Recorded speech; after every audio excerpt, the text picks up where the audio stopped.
Hi friends, அஸ்ஸலாமு அலைக்கும். Welcome to Parveen's gallery. நம்ம இன்றைக்கி கோலா உருண்டை தான் எப்படி செய்யலான்றதை பார்க்க போகிறோம்.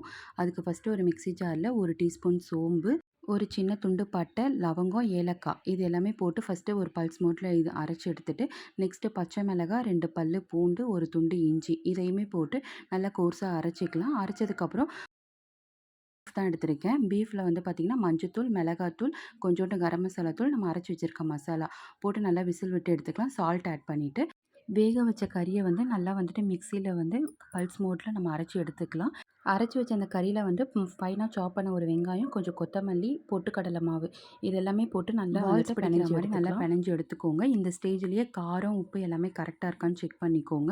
இதுக்கப்புறம் நம்ம டீப் ஃப்ரை தான் பண்ணி எடுக்க போகிறோம். எண்ணெய் வந்து மிதமான சூட்டில் இருக்கிற மாதிரி பார்த்துக்கோங்க. ரொம்ப ஹை ஃப்ளேமில் இருக்கிற மாதிரியும் பார்த்துக்க வேணாம். ரொம்ப கம்மியான இதுலேயும் இருந்ததுன்னா உங்களுக்கு மாவு வந்து பிரிஞ்சிடும். நல்லா வந்துட்டு டீப் ஃப்ரை பண்ணி எடுத்திங்கன்னா சூப்பரான கோலா உருண்டை ரெடி ஆகிடும். கண்டிப்பாக இந்த மெத்தடில் ட்ரை பண்ணி பாருங்கள். தேங்க்ஸ் ஃபார் யுவர் வாட்சிங். பாய்.